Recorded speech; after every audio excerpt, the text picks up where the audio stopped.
What's going on, all my ex-drinking buddies? Wanted to put this in at the top of the show. Thank you so much for listening. In the middle of the move right now. Thanks for all the great positive vibes, messages, everything everyone's been sending our way. Greatly appreciate it. Don't forget to check out the merch store. Get your ex-drinking buddy merch, BrennanTComedy.com/merch store. We are going to have new upcoming dates in the Northeast as soon as I get settled up there. And thank you again, everyone, for listening. And don't forget about the Patreon, patreon.com/Brennan Tassif. You subscribe on there, we'll get your own little mini ex-drinking buddy episode. Thank you again, everybody, so much for listening, and enjoy the show. Grab me a beer and grab me a coke. We bout to sit for an hour, bullshit and tell jokes. And please don't mix it up, cause he done sobered up. Brennan T Comedy on your social media feeds. And Brennan Tassif is your ex-drinking buddy. Brennan Tassif is your ex-drinking buddy. Brennan Tassif is your ex-drinking buddy. Brennan Tassif is your ex-drinking buddy.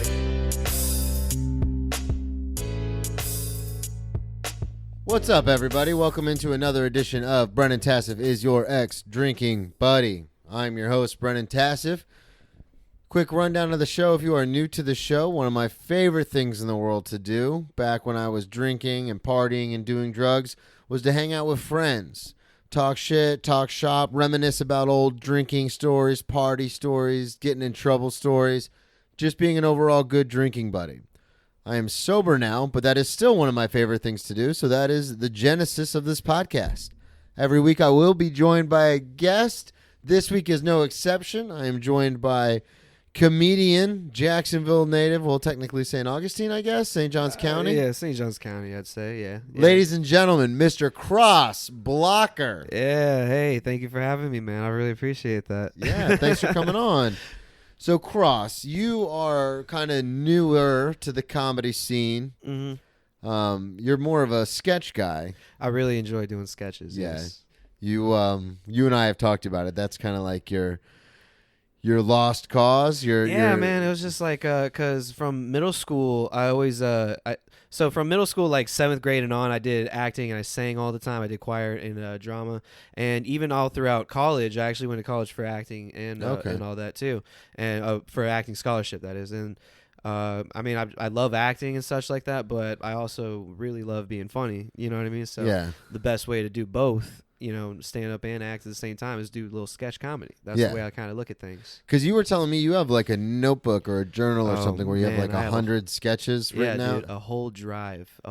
And right now I'm just I'm picking through the shit ones. Yeah. So that way I can revamp them. Like there's this one I have about this.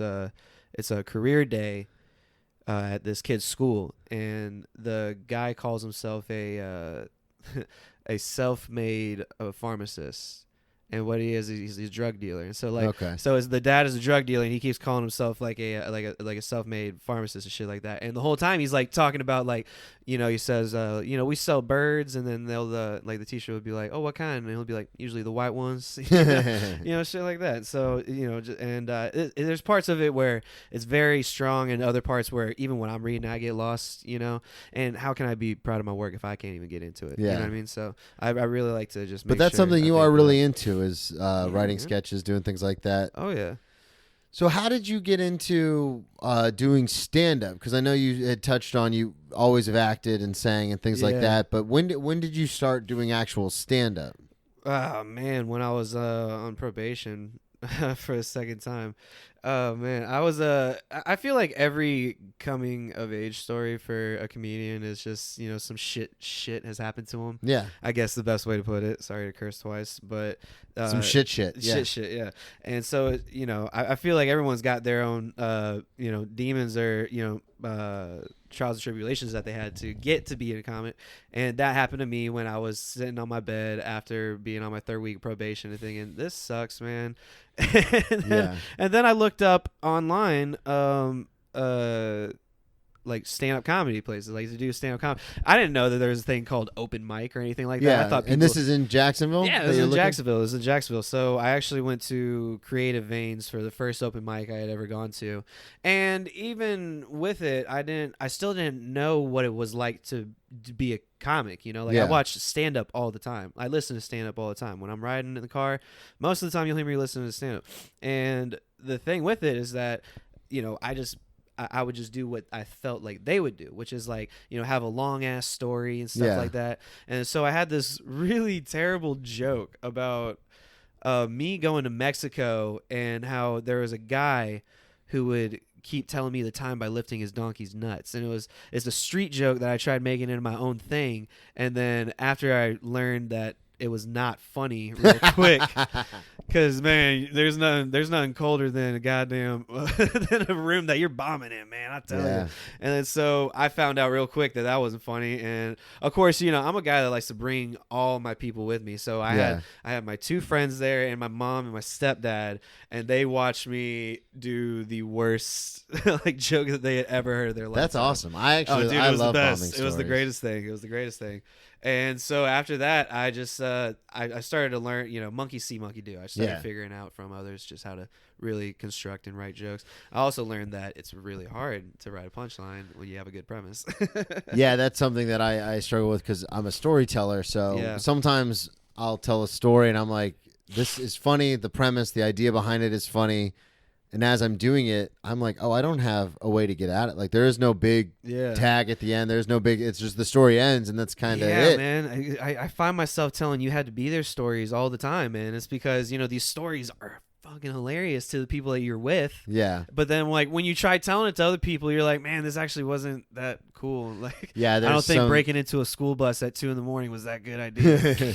There's something I was told a long time ago when I first started doing story. So I started comedy in 2009, and then I transitioned when I moved to Oklahoma City with my cousin. I tried to do, they're very prolific joke writers. Oklahoma City? Yeah. What part?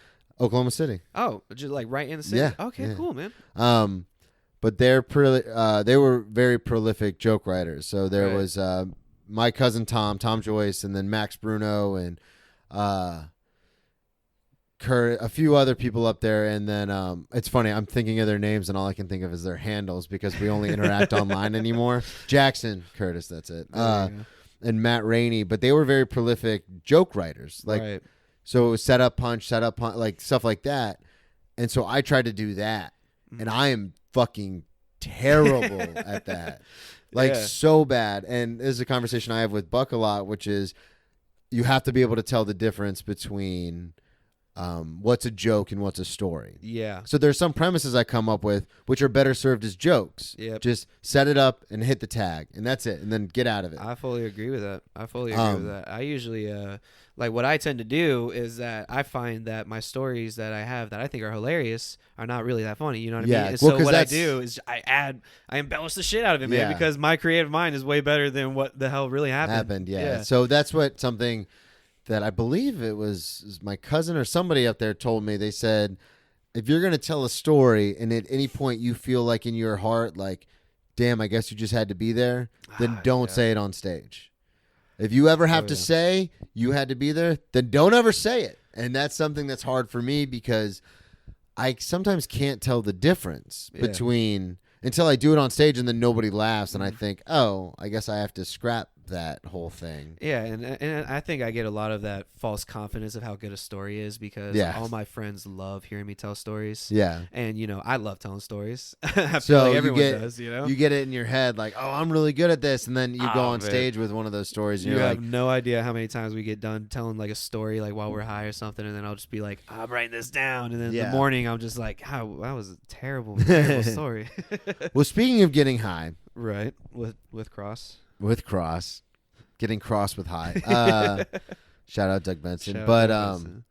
You are a pretty prolific drug user, or you used to be. I don't know if you've cleaned up a little bit. I mean, I'll do the occasional thing here or there. I mean, I don't know if you noticed or not, but I look perfect now. And it's mainly, and honestly, I truly believe it's because I cut back on doing all this stuff. Like, The reality is, I Well, because you talked a lot about it in your set about I do, how I you do, used and to I deal do. drugs and Well, I mean, don't get me wrong. I'll still do them if they're available and stuff like that. It's just Yeah. I don't really go out of my way to make it a weekend thing like I used to all the time. You know what I mean? I Yeah. used to work Monday through Friday painting at a company, and like on the weekends I'll just get like an 8-ball, do it, and then next week I would just do the same thing. And, Yeah. and that was just the thing I did because not only did I do it, I also sold it, and it came to a part where I had to realize I was a bad drug dealer because when you're buying 2 ounces, you're supposed to make over $2,000, not the exact amount that you bought them for. Yeah. That's when you're like, wait a second. Yeah, man. So at that point, I was like, ugh. And then plus I was locked in with this guy who was my best friend at the time, and he borrowed a lot of money from me, and then he went to jail a bunch of times, and then never would pay me back. Yeah. And like to accumulate what it really was like $300 plus a tail light on my car. He had ran into my car, and with that, when he got out the last time, he was like, "Hey man, you want me to front you some stuff? Like I know you don't got a job. I had a job, Yeah. but I told him I didn't. So that way I can just be like, I'm trying to get my money back at this point." And then like it's really a shame because this guy used to be the dude that everybody wanted to be with. He was just the coolest guy ever, and he just kind of just threw his life in the shitter once he just started dealing harder drugs than weed. And because that seems to be a running theme on this show. Yeah, man, and because of that, I got roped into him because he was charming, man. He was a real cool guy. Like I said, you can convince anybody to do anything, but he ended up fucking over a lot of his friends, all of our friends for the most part. And then, at that point, I was just like, dude, friends don't let friends fuck up their financial payments, because there was times where, I'd front him money and then next thing I know, I can't make my car payment, like the full amount at least, because he's owed me $200 at the time. So I just ended up like asking him for a quarter one day and then just stopped talking to him, just made my money off of like that. Yeah, I mean, I know there's better ways of doing it, but at the same time, he's the kind of guy. He's the kind of guy where like he won't reason that that's what it is. Like, oh, it's not. He's like thinking like, oh, he stole from me and all this shit. He's not thinking that, oh, well, I fucked up because I borrowed all this money. Yeah, it's hard to reason with people who see the world only their way, and that's kind of. But you did mention your friend that went to jail a few times. You have gone to jail a few times. Yeah, I'm a back-to-back mugshot champion. Yeah, that's you are. I wanted to get into some of those because, as the listeners know, I have dabbled in getting arrested. Well, I've been arrested 8 times. So you have a couple of them. You've only been arrested twice, correct? Yeah. I sound like a interrogation. I know, man. You have been arrested twice. Is that correct? So you sent me. All you wrote on here was sushi chef, karate master. I'm not gonna lie, dude. When I sent this to you at 4:00 in the morning, there was a reason why it was at 4:00 in the morning. Yeah, you said you had just thought of that. Yeah, it was a great. So when I was in jail, man, I remember the first time. So the way I got in jail was a really shitty thing the first time. So I had got caught because I got pulled over and by a canine unit. I was speeding on fucking 45. And when I got pulled over, the canine unit was just like, "Hey man, you got weed in your car?" And he's like, I was like, I mean, a little bit, because I had this baggie right here, but I didn't know how much was in the baggie. Yeah. And then he was just like, "Yeah, just step out of the car." Well, same time I step out of the car, a second one pulled up, right? And then the guy says, "Oh, come on, Cross, you're better than that." It was a family friend of mine who was the second cop car that pulled up. Oh wow. Yeah. I won't say his name, but he and then so. We were talking for a little bit, and he's like, "Look, man, there's a smell of weed in your car. Like, what is it?" I pull out the bag, and there's actually nothing in the bag. Oh, shit. Yeah, and so it was obvious it wasn't, like, from there. And so he's like, "Hey, man, you got to tell us, like, where's the weed at? Otherwise, we're going to have to search it." Well, not only did I have 2 ounces on me, but I also had cocaine, scale, and a gun in there. So what I did was I was like, "Hey man, can I talk to you real quick?" And I was like, "I don't have a misdemeanor's worth of weed on me. I have a felony worth." And he's like, "Just show me where it's at." So I gave it to him, and the canine unit is holding both of them in his hand, and he just says like, "Is there anything else in that bag?" And I was like, "No, man, it's just all I got right there." No. And then he's just like, "Okay," and then he just goes back and he just does his thing back there. And then me and my friend are talking for a little bit. So we're talking, and so like the canine unit came back. When he came back, he was saying, I know this guy. I've known him ever since I joined the force. If he says you're a good kid, you're a good kid. Because I told him like the reason I had the weed was because all my friends threw in a bunch of money to get something simple. And then so I got let go that night, man. They said for the weed they're gonna give me a misdemeanor because I was like compliant with them. Yeah. You know, I mean, I trusted my family. So they didn't search your car No, and man. find the No, coke 'cause and the they, gun and the because they scale? trusted my family friend. You know what I mean? And Oh, yeah, God. dude. Oh man, talk about a clenched butthole, dude. I was puckered, but I went ahead and 2 months passed, and then all of a sudden I get a phone call at brunch, and it's him, and he's saying, "Hey man, I hate to do this to you, but you got a high profile warrant out for your arrest." And I was like, "What?" He's like, "Yeah, I don't know what that's about, man, because that's for like rapists and murderers, like, you know, people who are on the run." Yeah. And so I was like, "What the hell?" And he said, "Yeah, and also you have a $10,000 bond for your release." And I'm like, "What's going on?" So I had to turn myself So in. wait. At the time that this is happening, so you said this was 2 weeks after? 2 months after. 2 months after. So everything happens with the cop. Yeah.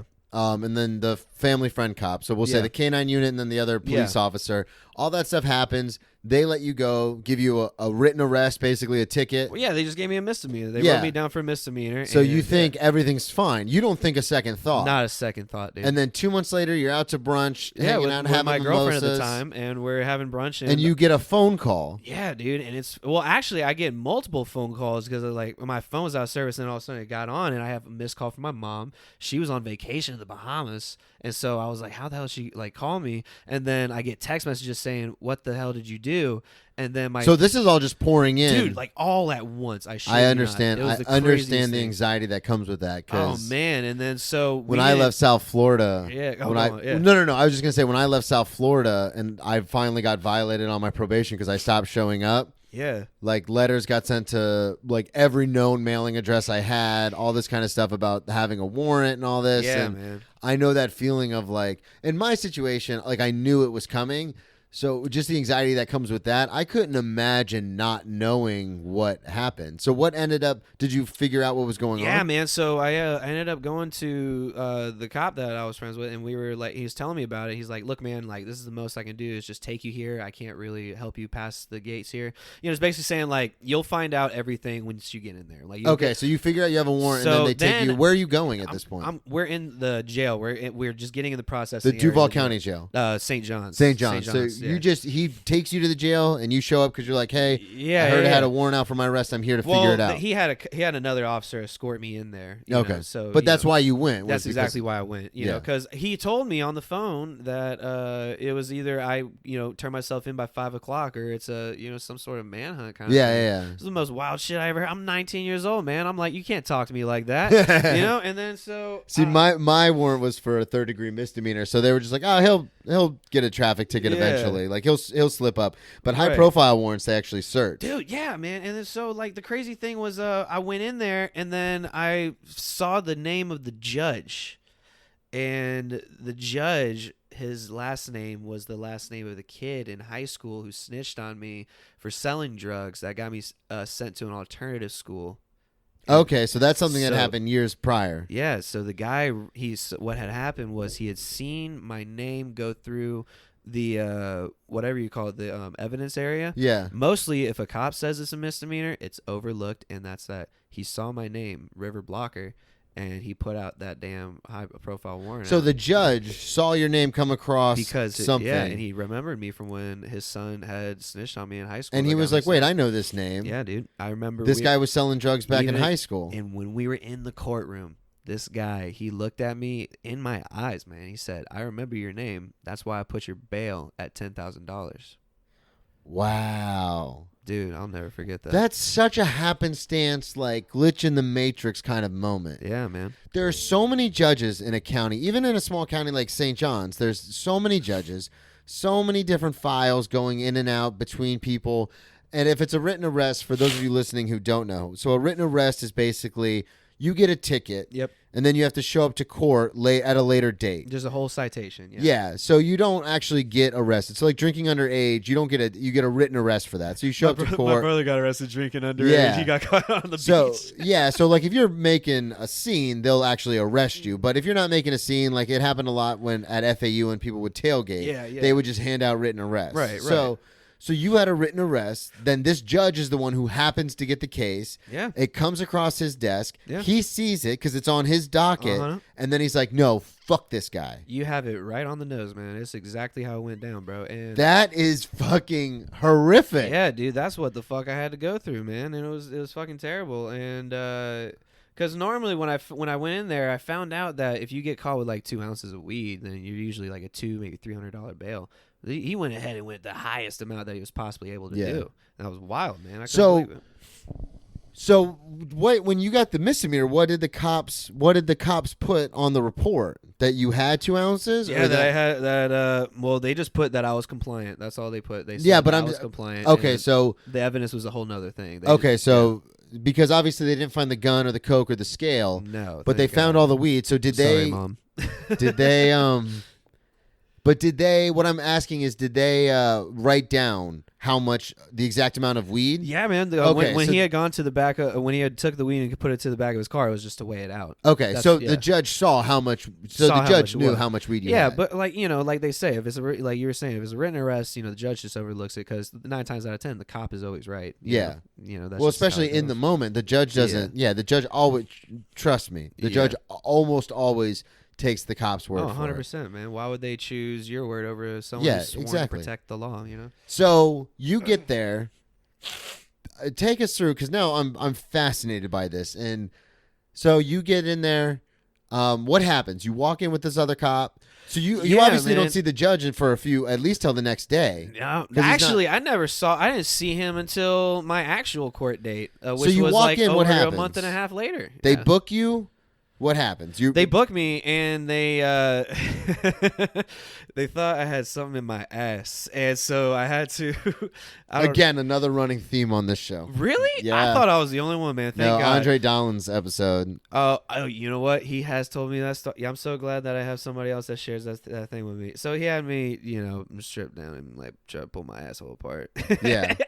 But beyond that, we went ahead and they just put me in the holding cell, man. And it was funny. I was in the holding cell with this guy who was just like, it was a Puerto Rican dude. He's just walking around just saying like, I got caught with heroin. I don't know how they say this. Heroin is what they say. Heroin, yeah. Yeah, and his story was dumb, man. He got caught throwing it out the window as soon as the cop like was right next to him.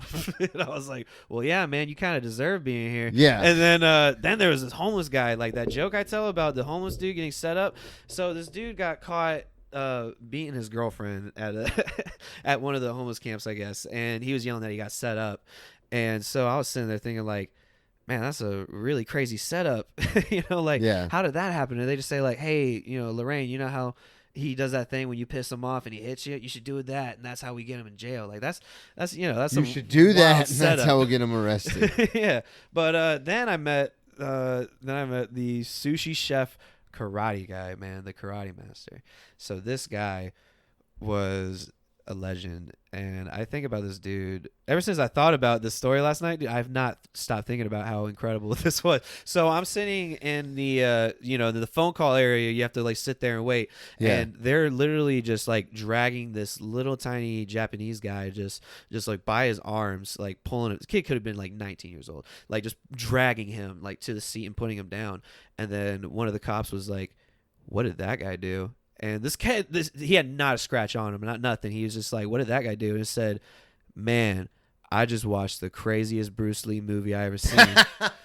And what hagpened was that this sushi chef was working, and while he was working, these 5 frat guys at Flagler, the college that's right next to him, they were talking shit to this guy, and he didn't speak much English, but he knew the racist He knew they were talking. Yeah, and then so he gets out and he starts confronting them, and then the next thing you know, these guys, like this cop says he's watching the security footage, and they literally circle around this guy like in the movies, and then this guy just one by one takes them out and does like 180 like degrees like kicks, man. Damn. And he knocked all 5 of them out, and that's what he was in there for. And then so I overheard that, and I look at this guy and I say, hey man, what are you in here for? And then he say, these guys real mean, and I fuck them up. And I was like, hell yeah. That's awesome. That was just my first. That was when I started to realize, like, man, jail's pretty cool. You know? Yeah. I talk about a lot this. on stage. Jail's not the worst place in the It's world. really not the worst, bro. I mean, No. I've been in worse places. Like, what ended up Idaho. happening though? Oh man, so I've completely bulldozed this sushi karate master because I'm interested. I so totally interested. appreciate that. You know what, man? Because I have these stories written down just in case. That's Yeah. really all it is. I'm so interested. I really appreciate that someone takes interest in that. And yeah. Well, because that whole situation is bananas to me. Because someone dude, who's it was been in and out terrible of the system because- for so long, it's just. I understand exactly what you're thinking of, like Yeah. what you're going through. So. Bro, I'll tell mean, you what, the Karate worst Master part story is yeah. awesome, but Yeah. now you're sitting in jail. How do you get out? Your mom's on vacation, Bro, Do you so get I had bailed? Like, what happens? My mom's on vacation. My dad lives in Africa. Yeah. So there's no chance of me like getting out anytime soon. So we had to get a hold of my uncle. But anyway, so Mike, my uncle, he comes in. He had to bail me out, and to bail me out was $1,000 because that 10% shit or whatever. Yeah. And so so I get bailed out, legit 2 maybe 3 days later. So I had to. So you sit in the cell for I had a to sit couple there days. for Yeah. a couple of days. Yeah. And when I was in there, man, I met this guy. I thought my cellmate was gonna because when you get in jail, you're thinking like, "Fuck, dude, like everything's gonna be like terrible." I talk about that a lot. The first couple times you get arrested, you're like, "This is the end of my life," and then by the third and fourth time you get arrested, yeah. you're so used to it, you're like, this Not ain't so even bad." that, man. I was just worried about jail, like Yeah. just, like worried about like It depends on who the you get in crazy there with. story. Yeah. Yeah. And so I get in there, and it's this guy. He's already standing up, and he's just like got a big old smile, and I was just like, "Hey, man," and he's just like, "I'm your new cellmate," and I was just like, "Oh, cool." And he just said, "Yeah, man, if you ever get thirsty, I made a little water fountain." And this dude was like Robinson Crusoe, bro. He took like the ink part of the pen, Yeah. like broke it out, cleaned it out, Put and it then in he the- put it in the thing with bubble gum, and then he wrapped it around with like some yarn, and he just had different gadgets like that across the thing. And that's when I was like, jail is cool, man. Yeah. I very advise it for anyone who's listening. So what happens? So you get bailed out by I your know, uncle. Dude, yeah. So I get bailed out by my uncle, and So you just sit. So we can fast forward to it. So you get bailed out. So you just sit, obviously, until your court date, which is a month later. You said. yeah, man, about So a you month, just a month and a kind of half living later. your life, hanging out. And dude, so I had to go home. Actually, what was crazy was that my Aunt Sharon was staying at my house while my mom was gone, just to visit. Yeah. And so she was there, and I remember when I was leaving to go turn myself in, I remember telling her, she's like, "Oh, where you heading?" I was like, "I'm going to jail." And she's like, "Really?" I was like, "Yeah." And then so I had to go home to her, and she was very understanding of it. She made it a little better. But then my mom, she made me feel like I was She got back from vacation, was Ooh. not too pleased with you. Nah, man, it was her last day of vacation too that she got the phone calls and stuff. Like, Jesus. yeah, that's the best thing you want to hear after 5 days in the Keys and Yeah. shit, And then so my dad, he used to sell dope too, so he's all cool with it. But then so we go ahead and I go through the courtroom, had the judge tell me that bullshit I couldn't believe. That he remembered your name. That I remember my name. And then I take the pretrial intervention. So we had a lawyer that was able to get me into pretrial intervention, which for those who are listening, it's just for first-time offenders of any kind of felony case. Any kind of felony case, which is bonkers to me. And as long as you complete this drug and alcohol course and and get just complete it, then you can sign yourself up for expungement and get that felony off your record. Yeah. And so that's just what I ended up doing. So And- did you what were you facing before the pretrial intervention? Did the prosecutors tell you what the deal was before? Oh, dude, it was either he Because a lot of times they'll come up to you and they'll say, "That's right, I forgot about." Yeah, they'll the say it's sentence he gave me." pretrial intervention, or you could do 5 years. 5 years. Okay. Dude, because he went ahead and said 10,000 for the bail, and he went ahead and said 5 years for the sentence if I were Yeah. not to take the PTI. Yeah. So for people listening, obviously the justice and court system is completely fucked. But one of the worst parts about it is the fact that a lot of times the prosecutors will set it up so it makes more sense for you to plead guilty to a crime just as far as your life. Yeah. So they'll set your bail at some amount. Yep. And like in my case, like when I got arrested and my bail was set, I couldn't afford $100, Dude, let alone I sure shit couldn't even- 500, 300, 700, let alone when it gets into the thousands and tens of thousands. So, especially at 19 years old, man. That definitely wasn't affording that. so what happens is, and then they'll come to you, and the prosecutor will say, okay, well, since you can't afford your bail, you will sit in jail until this is resolved because you can't get bailed out. Yeah. So you're not going to work. You're going to get past due on all your bills because you're going to be stuck in jail. And they have a jail fee for getting locked up. It's the every craziest day. thing. Never knew that. And so it makes financial sense for you to just say, okay, well, what is it? 5 years probation? Fine. I'll plead guilty just to get out of here because I don't want to lose my fucking car and my apartment and all this stuff. It's the wildest thing. So it's horrific because it sets people up for failure. And I know that was my experience a lot of the times I was arrested, especially because, like I said, I didn't have 2 pennies to scratch together. So I just had to take the pleas. Yeah. So when you get there, they said you're either going to do pretrial intervention or you can plead guilty for 5 years. And of course, you could have fought it. Of course. I could have easily done all that, but But then you could have gone to trial and you still would have been guilty because they had the evidence. And then on top of that, I have a biased judge that's made himself known. And it's crazy. And the worst part, man, was when I was trying to sign up for my expungement, I go ahead, I do this course, and I was so good, man. I got early termination, man. I was proud of that. And then so I signed up for expungement. And so expungement paper, the process of it usually takes about like 3 to 4 weeks, right? Yeah. And then so 3 to 4 weeks passed by and we haven't seen anything about expungement being passed or whatever. And then like about a little under half a month later, I got arrested again for for trespassing and resisting arrest. Yeah. And then when I got that charge, the expungement that was supposed to be done about 3 weeks prior came back rejected on account of the new charge, and it was from the same judge. Damn. So he dragged his feet doing the expungement. Yep. And then you got arrested again. Yep. And because you got arrested that next time, he completely just called off the expungement. Yep. God, that is like a weird timing. Yeah, dude. Tragedy. I've had some shit luck the time and when I got what happened with the trespassing? let me just We'll say finish one your thing thought. real And quick. then, finish your thought. So I so his son, when he had snitched on me and got me, so what they do is the teacher, the deans, they take you out of class and then they search you down. Well, at this time I quit smoking weed because I just got this new role for the school play, like the lead role, man. I was very proud of it, and I was very willing. this is rewind. This is all the way back in high school. Okay. Yeah. And I was very proud of how I was doing with staying clean and just because I wanted this role, and getting the lead role meant the whole world to me. And so I did that, and I was clean for about 3 months, no shit. And then the kid snitched on me, and so they come and they check me out, and I didn't have anything on me, of course, but then they go to my car. Okay. They go to my car, and they're just picking out leaves that they find in the carpet. Yeah. Just picking it out. They're not even nugs, man. They're just little leaves, and they gather up about a little thumbnail size of leaves, and then they put it in a little test tube, shake that shit up, turns purple for THC, proving that it's weed. So then I get suspended for having weed on the property. Okay. Technically having weed on property. It's a technicality, but and then because of that, I got sent to an alternative school where I finished out the rest of my senior year. Did you not get to do the play? No.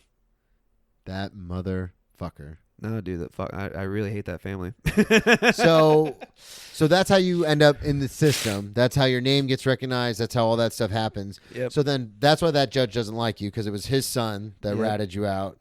So fast forward now to the trespassing. Yeah, so everything's, you think, okay, the expungement is in the process. Everything. Here we go. Life is back on track. Yeah, dude. I had lost some weight too. I used to be 280 at the time, and then yeah, dude. Yeah, fat ass. And then and it was because when I wasn't getting high, because I couldn't, I would just get drunk all the time. You know what I mean? And just getting all that. And weight. that's a lot of calories. And so I had also lost those weight. So I'm thinking everything's fucking working out. And my best friend, who's in the Navy, came back in town to visit. So I'm like, man, this is all working out really awesome.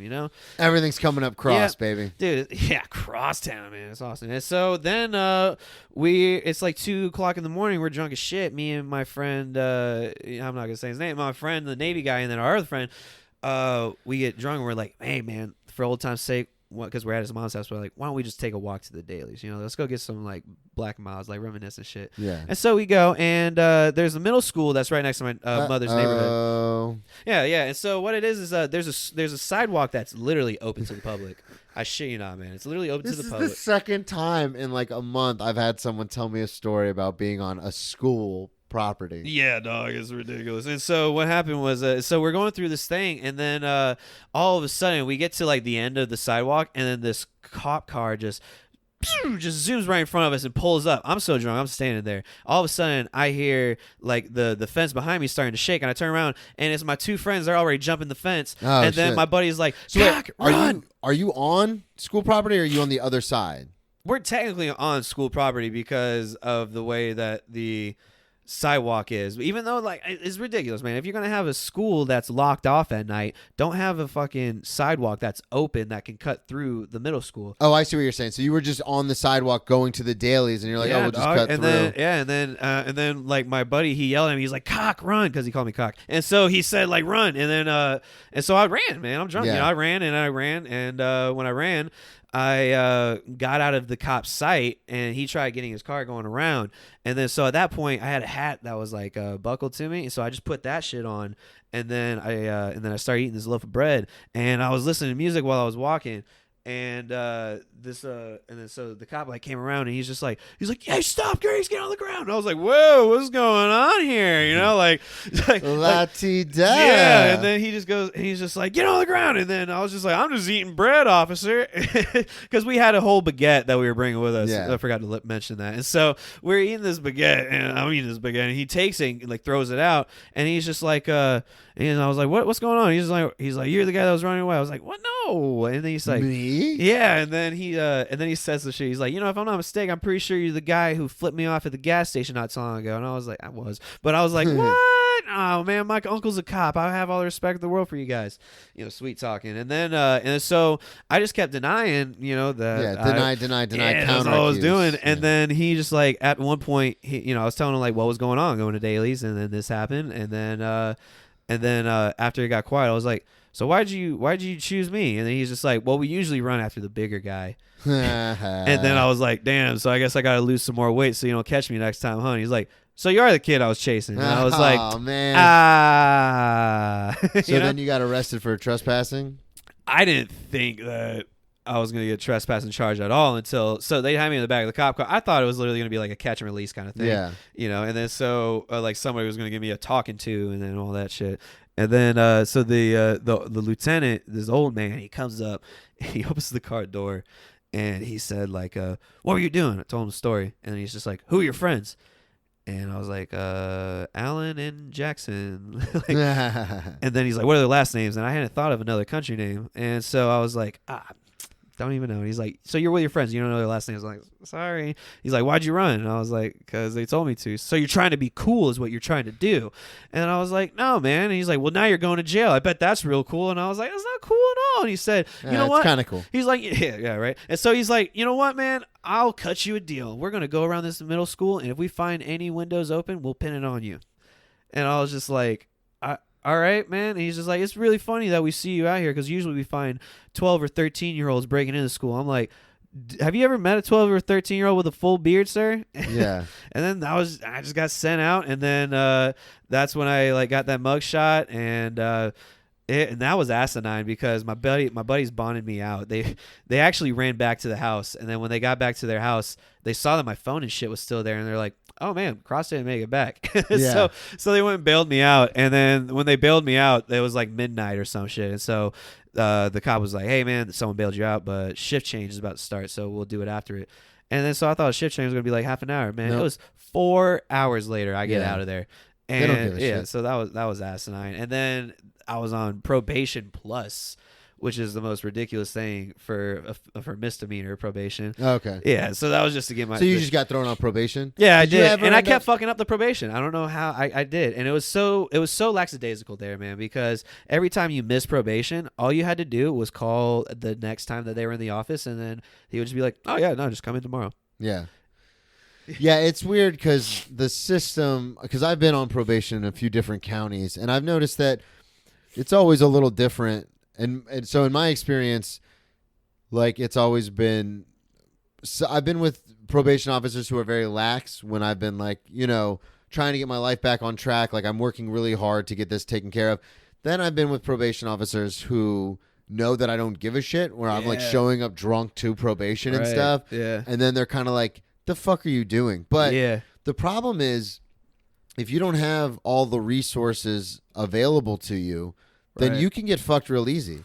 Like in my probation situation, it was one of those things where it was like, okay, like you have to pay the $5,000 fine by this date. Dog, yeah, man. And it's like, that's 2 months. Like I can't. Yeah, I can't scatter together $5,000, let alone like my own fucking rent. paycheck. Yeah. And so it's like one of those things where luckily I had the support in my life to where I was able to get it taken care of. But it's very easy to see like how quickly people could fail at this stuff. And like that's what happened to me in South Florida. Like I didn't have a support system down there because I was drinking and doing drugs and like fuck everybody else. Yeah, man. So I've had 9 counts of violation of probation because I was just like fuck it. Jesus. But it's really weird you mentioned the trespassing thing because that a very similar situation happened to me. You know what made me the most mad about that trespassing charge? What? I asked him. I was like, I thought this sidewalk was open to the public, and then he said, "Oh, I don't know." Oh, After wow. he had given me the charge, I was like, "What the fuck is this about, man?" That was the thing Yeah. that made me the most mad.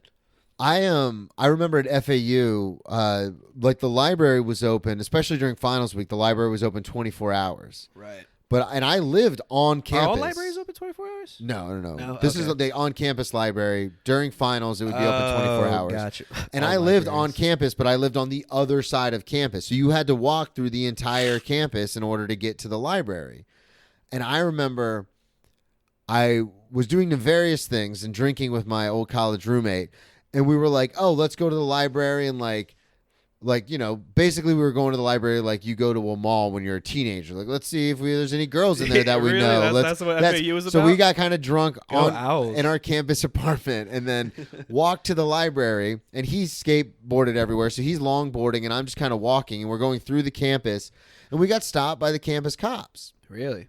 And in South Florida at FAU, the campus police... And this is all while you're intoxicated. Yeah. Yeah. And I don't know if it's like this at every university, but the campus police are full-on Boca Raton police officers. Yeah. Like, it's not like a rent-a-cop situation. Like, they're legit. Like, they're cops. My friend Rachel went to FAU and she got kicked out too, man. She I remember I talked to her about it. She came to one of the shows. She would love this. She got caught eating bars, robbing cars, and putting tar in arms because of barbs. I tell you. God, that sounds like a country song. But but that's what happened. We were walking to the library, and the cops just rolled up, and they're like, what are you doing? You're trespassing on campus. And we're like, no, we're students here. We live on campus. Right. Like, how can we be trespassing? So they when didn't, we they didn't live? even know what the hell. No, and so they asked for our student IDs, and they ran all of our information, and they were like, well, you guys clearly aren't going to the library to study. You're both wasted. And we're like, but we live on campus. Like, why are we not allowed to walk? And they go, no. And so they gave us basically they threatened to arrest us, and luckily, once they ran our names and everything and saw we lived on campus, they just let us go, and they're like, go back to your apartment. Do not come out tonight. That's some martial law type shit. But I was man. just like, wait a second. We live on campus. We're just going to the library. Like, we're not allowed to keep walking. So it's weird how... And it's one of those things like you're talking about where it's just like, I thought I was allowed to be on this fucking sidewalk. Yeah, and then man. you're not. And like, at the end of the day, dude, it's asinine because they target these fucking kids like that. Like at Creekside, man, I mean, just like Creekside, Bartram, and all these like St. Johns County schools, I shit you not, man. Like they won't ever say it, of course, but these schools have the highest drug cases because that's what they're trying to look for. Yeah. Like, and the reason why they're trying to look for is because they see that these kids have like these nice houses and nice families and shit, and so like the people that are in the higher ups, such as the court system and the legal system, they see that as a cash grab, in my opinion, man. That's why we have arresting fees, and stuff like that. They just have money on top of money on top of money, and then they have people like me, a 19-year-old child. I'm not even a fucking adult at 19. You're never an adult. Like, Yeah, I see what you're saying. you know what I mean? And so, like, I had just started learning the real world. You know what I mean? And then the first thing that happens to me is I get fucked. And on top of that, like, all my money is being taken by the same people who fucked me over. Yeah. It's the craziest thing. And it's I mean, you did have 2 ounces of weed in your car. They could have looked the other way as far as I'm concerned. Speaking of doing copious amounts of drugs, you had a story in here about a trip to Orlando with your family.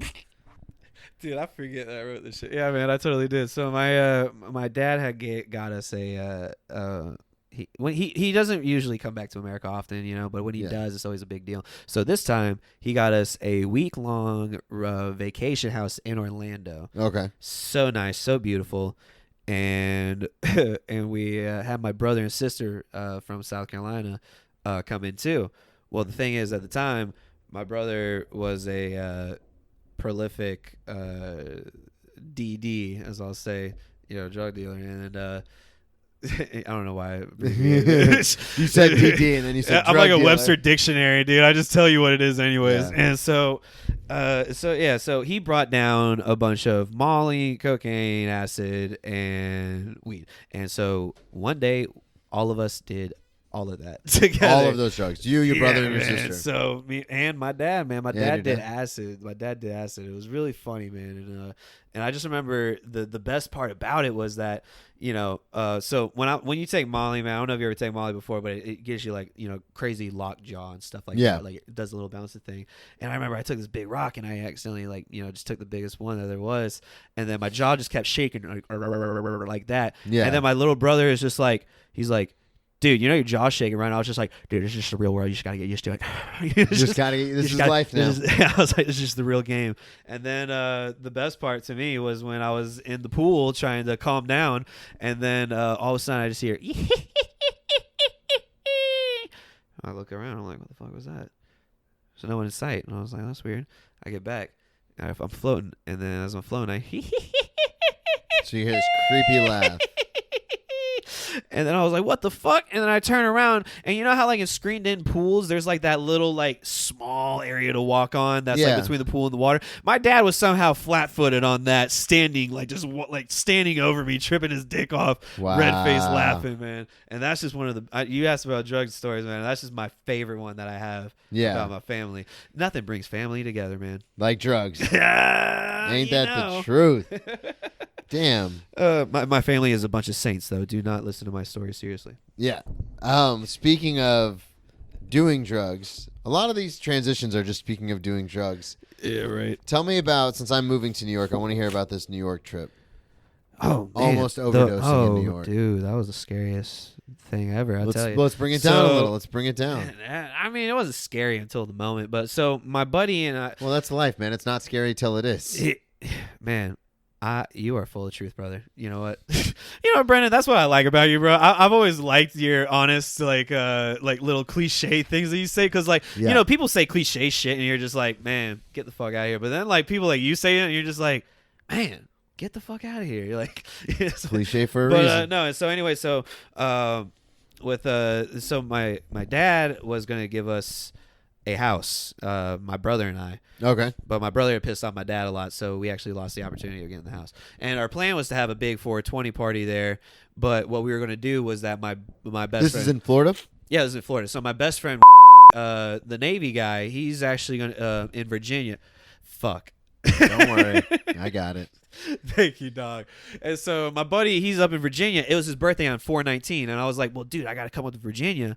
And so the plan was to drive all the way up to Virginia, party with him and his Navy buddies, and then drive back to Jacksonville like the very next day, and then Okay. be back in time for the 420 party that I was going to throw at my house and make it a big deal. Well, since my brother fucked it up, we didn't have that thing. And at the same time, my best friend River, you probably met him a few times. Yeah, I know. So he's living up in New York. He's doing his modeling thing at that time. And Very, very pretty man. God, he's so gorgeous.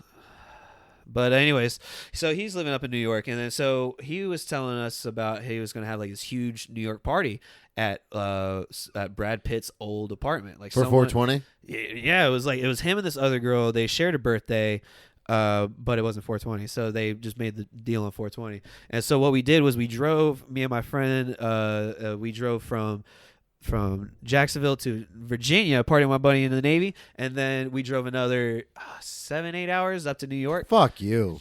Dude, That's too much. bro, it was terrible, man. And then I took 2 tabs of acid to go into this party, because it was gonna be me and my friend to take it, but he was just like, nah, man, I feel like it's gonna be too intense if I do try it for my first time. And I was like, fair enough. So I took both of them, and so I'm there, and these people are loving me, man. Like, so you're in New York now, New York yeah, City. I'm in New York City. I'm talking, and it's crazy. It's surreal, man. I'm talking to people who have like followings of over like 800,000 and shit like that. Yeah. And like, numbers really don't matter when you think about that kind of stuff because they don't really know these people. But at the same time, man, it's pretty impressive. And it's crazy to like be with someone who's you see on these newspapers and like magazines and shit. Like I saw a dude who was on GQ, dude. I literally saw him and I was like, man, have you ever been on GQ before? And he's just like, yeah, man, I totally was. And I was like, that's crazy. You look like Superman. Anyway, and then so I'm doing shit like I'm doing coke on the same mirror that G-Eazy is doing cocaine on. That's crazy. Yeah. And like I don't give a shit about G-Eazy, but I'm doing it with a celebrity, and so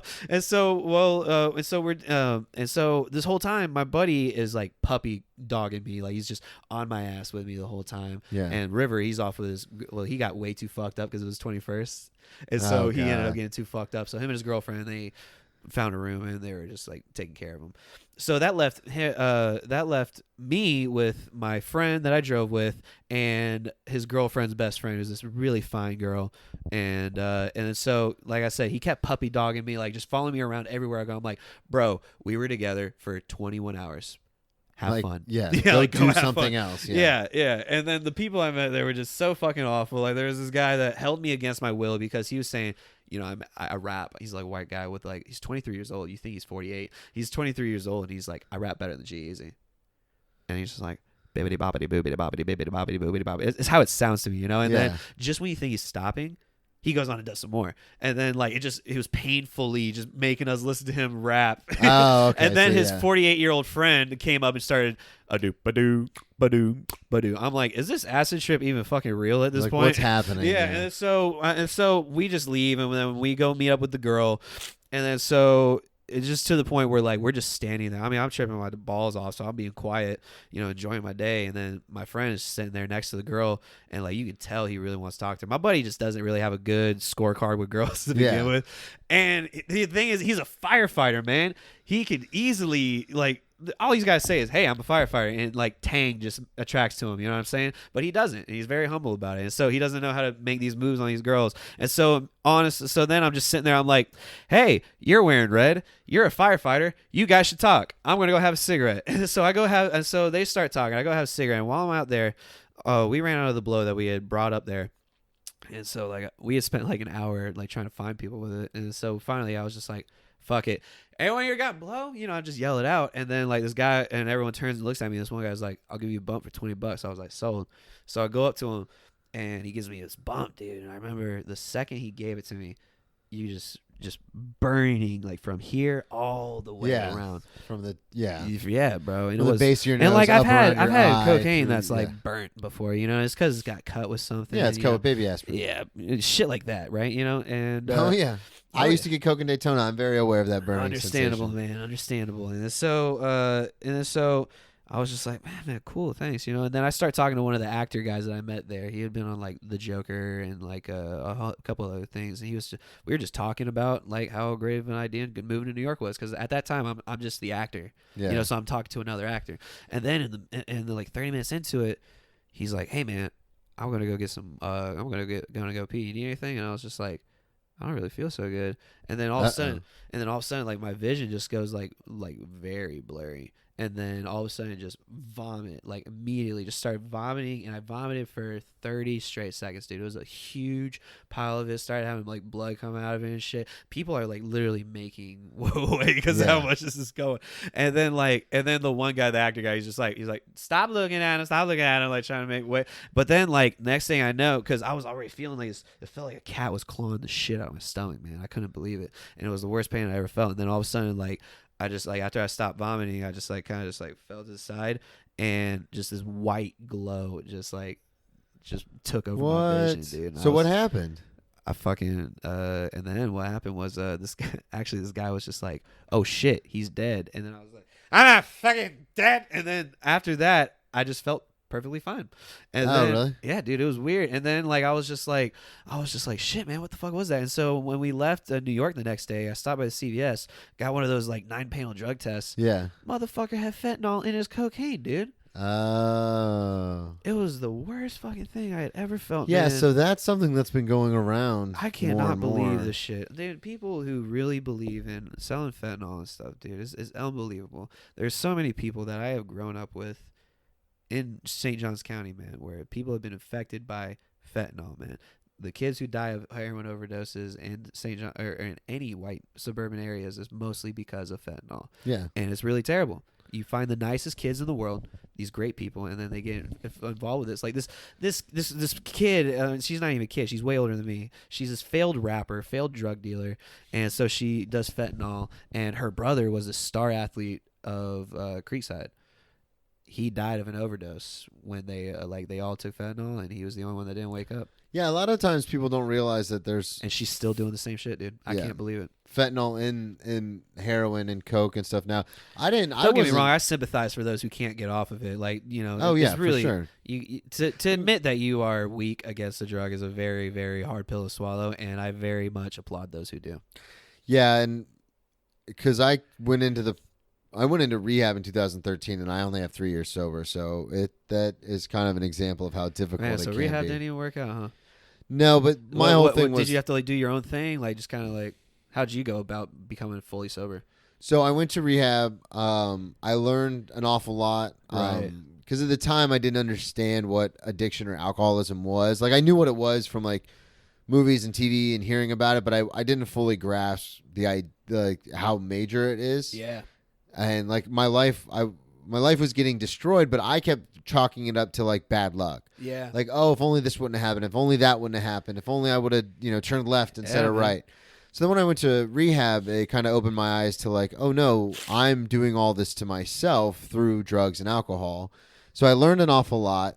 Then I got out, and I talked about it before, but 2 weeks before I got 1 year sober, I was sitting out on the patio with my old roommate smoking a cigarette, and he had gone to rehab. We lived in the same halfway house for almost a year, like 11 months.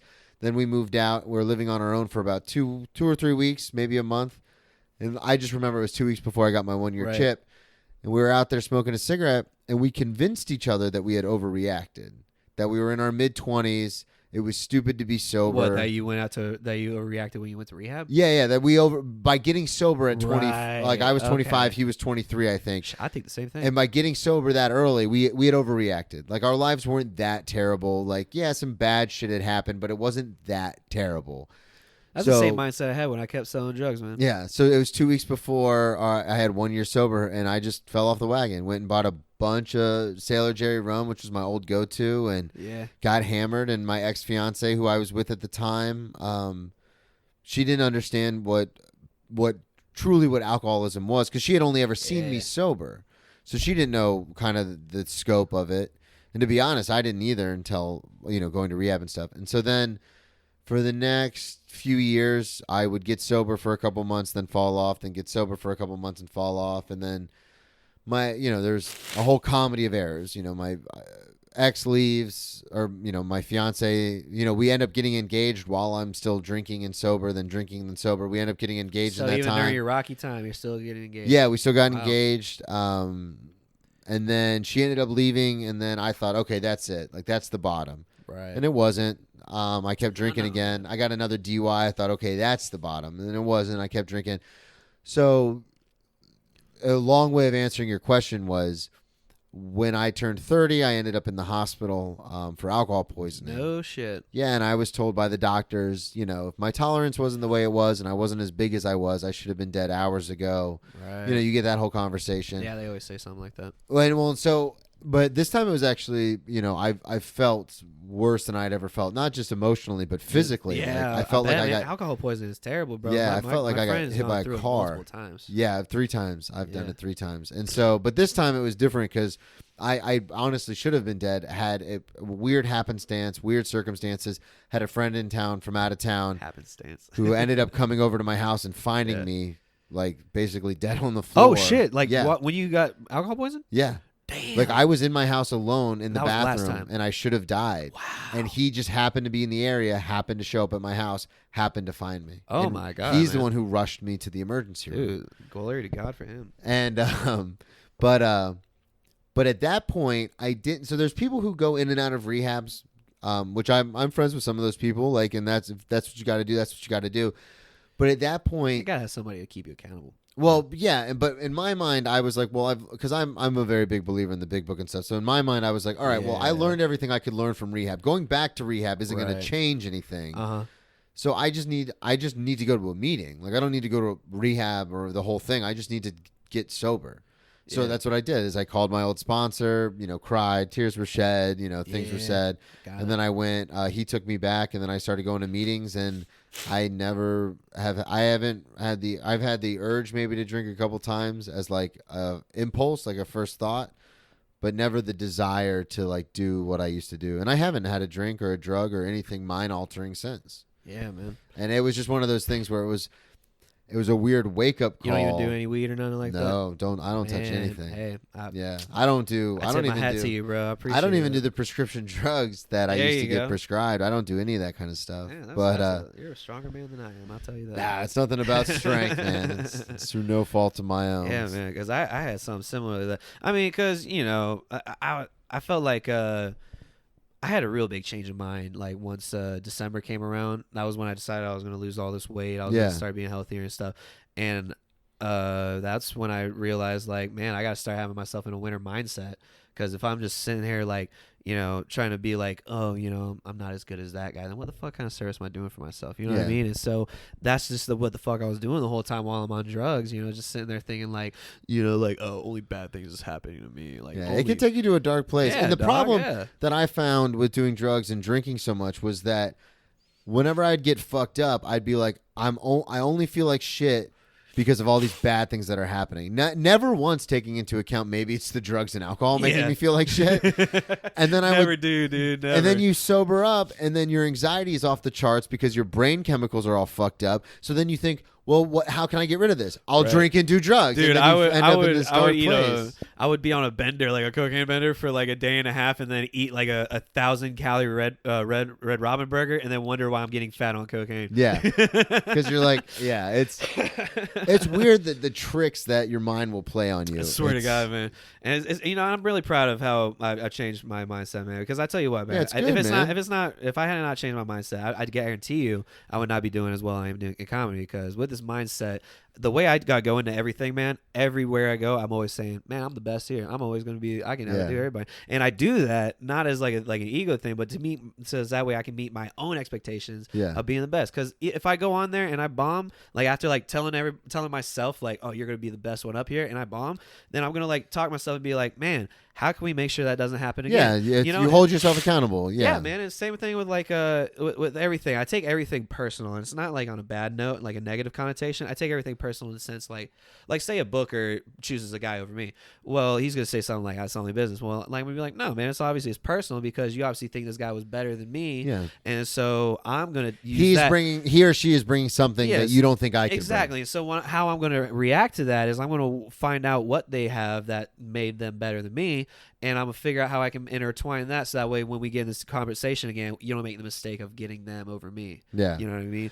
So Yeah, I mean, I understand what you're saying. I approach it a I have little to be different. in this winner mindset Yeah. because otherwise I'm going to sit at home and just bullshit about myself. Like Yeah. the day I decided to lose weight, man, it was literally just like I sat in bed, fat as fuck, looked at myself, and I was like, God, you got to hit the gym. And then I was like, I did the same thing like next week, tomorrow. And I was like, nah, man, it's 8:00 in the morning. Get up. Yeah. And so I went to the gym, started doing it every single day, man. I did nothing but core. I would do 100 sit-ups, like 100 push-ups, and then do like workouts, and then I would just keep upping and up and up, and now I'm down about close to 80 pounds, man. That's awesome, man. Yeah, bro, my dick's gotten way bigger. I love it. Oh It's god. the best side effect. Well, I really do appreciate you coming on the show. I'm gonna end it on that. Yeah, Love it. that's All it. right, cool. We're at that time. We forgot to do this up front, but plug everything, all your social media, everything like that. So if people want to come check out the man. best, they can see where you're at. Oh shit, man! So you can check me out at Crossblocker, basically Facebook, Instagram, Twitter. For some reason, someone took Crossblocker, so I'm the Crossblocker. You are the cross. I am the Crossblocker, bro. Check me out on YouTube, Crossblocker. I try to upload things, TikTok, all that jazz. Also, keep a lookout for a new hat line I got coming up. The So Excited line. I'm really proud of it. I really think it's going to work out well. So keep an eye out for that. I should have a page up for the product selling and such. Keep a lookout for that. Other than that, just catch me every Thursday at CBD Cafe and then wherever else in Florida.